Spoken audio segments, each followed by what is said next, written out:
तुम्ही काय गोदडी पंगडी जपणार त्या दे का कितला हात नाही जपणार ते धाकायचं हरिण कसं दुडू पाहिजे आहे ना ते धाकायचं हरिण कसं दुडू पाहिजे आहे ना आणि त्याला सोना कातडावर मन जाईल आहे ना तुम्ही दौडा ना गड्या घरी लग्नाला त्याने कोण सांगे सीता रामने सांगितली तुम्ही दौडा ना गड्या घरी ना त्याने कातडा तुम्ही शी द्या ना माले बायकोने सांगेल ऐकण्यास पडस बायकोनं सांगेल ऐकण्यास पडस नाही तर तिनं रुशेल फुगेल बनतेच नडस नाटे पटेल पटफान पट्टा बायकोनं ऐकस पटफान पट्टा ऐकलं सर एकदम ऐकस अगं वाक्षर बटन बट ऐकतस पण मी जग पट्टशे बायकोनं ऐकत नाही आई कोटशे बरं मला बी ऐकण्यास पडस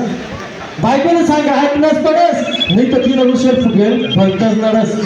तर ते रामला इलाज कुठणार हरीनं मागे पगत सुटणार बिचारा पै थाटणार कोण लेच नाही देत ना आता या सीतानी रामले फुलाई दिनं आणि त्याला त्या हरींनी रामले फुलाई दिनं जपेल नवराले उताडी दिनं हरींना कावा पप्पा साडी दिनं लक्ष्मण म्हणे वहिनीची तुम्ही हाई काय करी बघणार तुम चोरीनं नाव ऐकताच बठ्ठे हरणी पळे छुटल्या आते तो फांड करा ना काम बंद करा आते तो फांड करा ना काम बंद करा मी काय सांगायचं ते आम्हा धरा हाई आखेल रेग ना बाहेर न काय जात हाई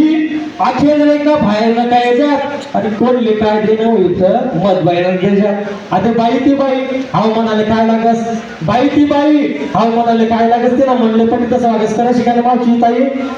बाई ती बाई हाव म्हणाले काय लागस तिला म्हणले पण तसं वागस आणि जसं का लक्ष्मण जंगलमा पहिना हा दपेत रावण साधू बनीचं भिक्षा मागायला उभा राहिला आणि मग कसा विचारतस तुम्ही सीतानी जाय ना सीता म्हणे मी रेगना बाहेर येवावं नाही आणि रावण म्हणे तू बाहेर आल्याशिवाय भिक्षाच द्यावं नाही सीता म्हणे येवावं नाही रावण म्हणे येवावं नाही आता कोण मोडी वयसला दाखलो पण त्या कपटी रावणनी आला निरंजन म्हणे सीताला भेवारी दिलं सीता भ्याई गेली आणि जसं का सीतानं पाऊल त्या रेगना बाहेर पडणं तठेच फक्त रामायण घडणं रामायण आमना सीता जोडणं काय जाऊ त्या ठिकाणी आरक्षण दिलेलं आहे त्या दृष्टिकोनातून आदरणीय सुनीता लोखंडे मॅडम संभाजीनगर यांना मी विनंती करतो की त्यांनी आपलं या ठिकाणी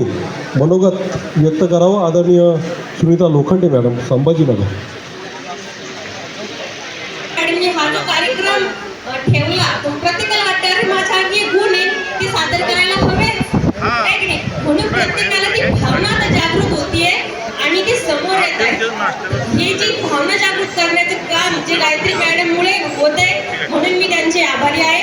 तसे बघा 2 फेब्रुवारी रोजी मी दैनिक महाभूमी या पेपरवरती लेख दिला होता अंशकालीन निदेशकाची व्यथा आणि कथा.